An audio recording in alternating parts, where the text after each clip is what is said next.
こんにちは。カナダ在住のチャコです。カナダ生活でいろいろあった波乱爆笑ストーリーをシェアさせていただくチャンネルです。ラジオを聞く感覚で楽しんでいただけたら幸いです。今日は私のおっちょこちょいの話。私の周りの友達は比較的落ち着いてる人が多くて、私は旦那や周りの人にいつもまず落ち着けっていつも言われてる人間なんだけど、過去のエピソード見てる皆さんにしたら一目瞭然だよね。私はいつも日本に帰国するときね、ポケット Wi-Fi をレンタルするんだけど、ある年1回だけ携帯の SIM カードをレンタルした時があってさ、空港に着いて郵便局でまずレンタルしたのを受け取ってから、バスに乗る前に空港内で椅子に座って先に SIM カードを交換しようと、スマホの SIM カード入ってるボタンの専用のピンで押して開けたの。自分の SIM カードが飛び出てきたから閉まって、レンタルしたのを入れようとしたらなんか変なのよ。あれ、どっち向きなんだろう、あれ、こっちあっち、なんか足りないよなって。はい、ここで普通の人ならまず落ち着いて考えて、なぜ変だと思うか確認するはずでしょ。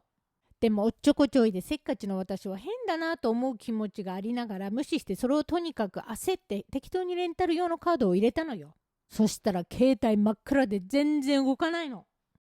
おかしいなって思った瞬間、目の前の床に何かが落ちてるの。何これって拾った瞬間、え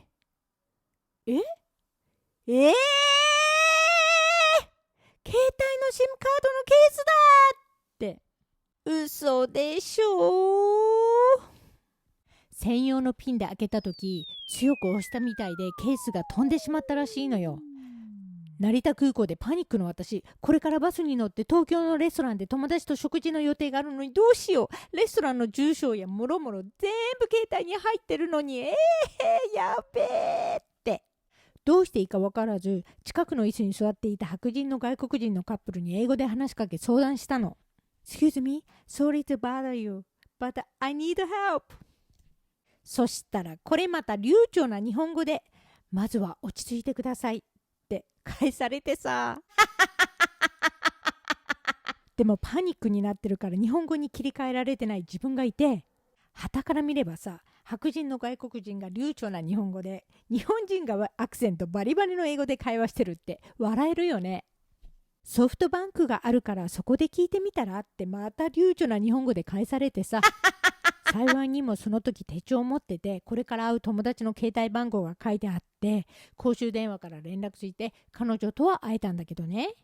なんとか自力で SIM カードを取り出そうと試みたんだけども、やればやるほどどんどん中に食い込んでしまってさ。結局その後も携帯は使えず、その日は諦めて、次の日朝一で銀座のアップルに行ったの。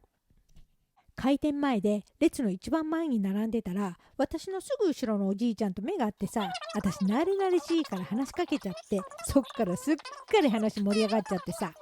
アップルのスタッフさんにも、ご家族ですか、お友達ですかって聞かれ、いえいえ、列で前と後ろになっただけですって言ったらびっくりされて。確かに日本では知らない人と会話弾むほど話す人はいないだろうから、きっと変わった人間に見られたんだろうな。っていうか、お前変わってるじゃん。スタッフさんに SIM カードの説明したら、そうですね、場合によっては修理費3万円かかりますって言われて、マジレンタル代より高いじゃんって言ってまたパニックよ。結果、中のものを簡単に取り出せたようで無料でほっとしたんだけど、後で聞いたんだけど、私が電源を切ってただけで電話はかけれないんだけど、友達の電話番号やメモは SIM カードなしでも電源さえオンにすれば見れたんだってさ。飛行機から降りてスマホの電源入れずにいた私、そして超アナログな私、そんなこともわからずにパニックになって、やれやれ、